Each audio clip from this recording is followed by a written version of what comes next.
Assalamualaikum warahmatullahi wabarakatuh. Perkenalkan, nama saya Waldi Ginting dari kelas TF 4302 NIM 1104 190012.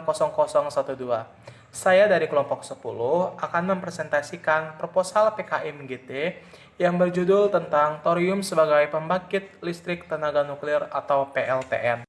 Langsung saja kita masuk ke latar belakang. Latar belakang yang pertama yaitu semakin meningkatnya populasi penduduk Indonesia. Menurut data sensus penduduk Indonesia pada tahun 2019 sudah mencapai 266,91 juta per tahunnya. Sedangkan pada tahun 2020 ini diperkirakan sudah mencapai 270 juta per tahunnya. Maka dari itu, pertumbuhan populasi penduduk Indonesia dari tahun ke tahun mengalami peningkatan yang begitu banyak.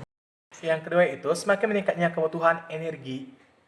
Karena populasi penduduk Indonesia yang setiap tahunnya semakin meningkat, maka kebutuhan energi di Indonesia pun akan semakin meningkat.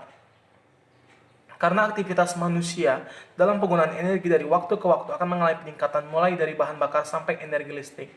Dan setelah didata, menurut data PT-EMI, angka elastisitas energi di Indonesia naik 1,84% per tahunnya. Oleh karena itu, jika pertumbuhan ekonomi Indonesia diasumsikan mencapai 1,84% per tahun, konsumsi energi Indonesia akan turut naik sekitar 11% per tahunnya. Maka dari situ juga meningkatnya pertumbuhan ekonomi yang menguras ketersediaan energi Indonesia. Karena ketersediaan energi di Indonesia semakin menipis, maka ketersediaan energi dari uranium pun semakin menipis juga. Mengapa demikian? Karena penggunaan bahan bakar uranium secara terus-menerus menyebabkan menurunnya sumber dari uranium. Sudah diperlukan atau perlu diperbincangkan lagi sumber energi yang baru untuk menggantikan si uranium tersebut. Nah, di sini kami mengambil ketersediaan thorium sebagai PLTN sudah lama diperbincangkan. Mengapa ketersediaan thorium sudah lama diperbincangkan? Karena thorium memiliki faktor kapasitas yang cukup besar untuk digunakan sebagai pembangkit listrik.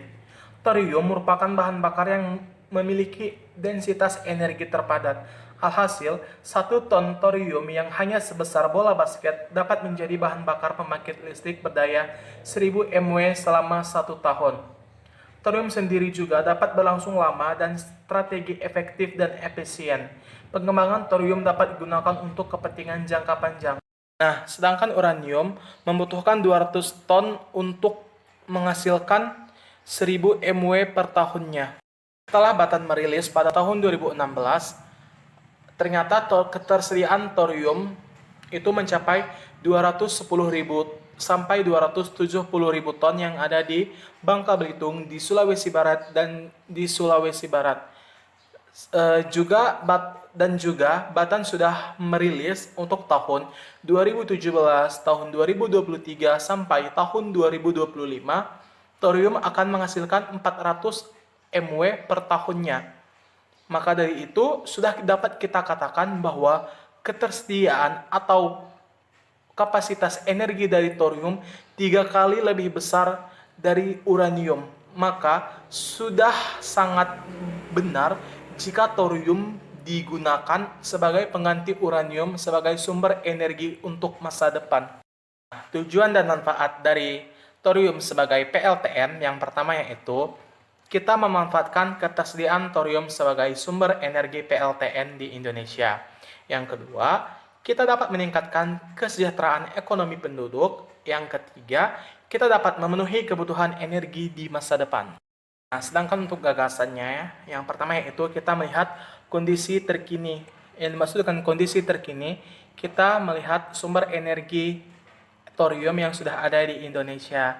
Seperti yang sudah kita katakan tadi, sumber energi thorium, 1 ton thorium dapat menghasilkan 1000 mW per tahunnya. Yang kedua itu kita bahas tentang solusi yang pernah ditawarkan. Nah, solusi yang pernah ditawarkan yaitu uranium. Ternyata uranium sendiri tidak dapat menjadi sumber energi untuk energi di masa yang akan datang. Yang ketiga yaitu solusi yang diajukan. Nah, kita tadi mengajukan thorium sebagai sumber energinya. Lalu, yang keempat yaitu kita mencantumkan pihak-pihak yang dipertimbangkan. Yang pertama yaitu pemerintah pusat atau menteri perindustriannya. Programnya itu melakukan pendataan jumlah energi yang masih ada di Indonesia, mengevaluasi berapa jumlah energi di Indonesia untuk 10 tahun mendatang, menyediakan dana dan memenuhi ketersediaan untuk PLTN. Yang kedua yaitu Batan, seperti yang tadi, dia merilis sumber energi yang ada di Indonesia, membangun dan melengkapi fasilitas atau sarana untuk melakukan penelitian, melakukan pengembangan, mencari tempat sumber-sumber thorium. Tadi sudah dapat tempatnya yaitu di Batan, Sulawesi Barat, dan Kalimantan Barat. Yang ketiga yaitu KAIN atau Komite Ekonomi dan Industri Nasional, yaitu mengusulkan thorium sebagai alternatif energi. Yang ketiga yaitu METI atau Direktur Eksekutif Masyarakat Energi Thorium Indonesia. Ya, sama saja melakukan penelitian terhadap thorium yang dapat menghasilkan 1000 mW untuk 1 ton thorium dan mendeskripsikan thorium sebagai material radioaktif pendorong revolusi energi. Dan yang kelima itu ada ITEC atau International Thorium Energy Conference, yaitu mendukung program dengan ikut serta dalam mempromosikan thorium. Yang kelima itu langkah-langkah strategis, yaitu dengan memetakan pihak-pihak yang terkait dan melakukan pelaksanaan, yaitu melakukan produksi sistem pendeteksi, uji kelayakan sistem pendeteksi, dan melakukan sosialisasi.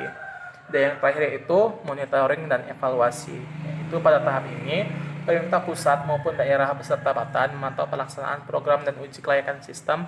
Tahap selanjutnya dilaksanakan evaluasi terhadap hasil monitoring yang ada. Nah, untuk prinsip kerja dan desain alatnya dapat kita lihat di poster. Kesimpulannya, ketersediaan thorium yang banyak atau melimpah di alam Indonesia dapat dijadikan sebagai sarana pembangkit listrik tenaga nuklir atau PLTN. Karena energi yang dihasilkan thorium jauh lebih besar dibanding uranium, yaitu sekitar 1 ton thorium dapat menghasilkan 1000 mW per tahunnya. Hal tersebut tentu saja dapat memenuhi kebutuhan energi di masa depan dan dapat meningkatkan kesejahteraan ekonomi penduduk. Nah, inilah hasil presentasi dari saya. Mohon maaf jika banyak kesalahan kata atau penjelasan yang kurang dapat dimengerti. Saya mohon maaf. Sekian dan terima kasih. Wassalamualaikum warahmatullahi wabarakatuh.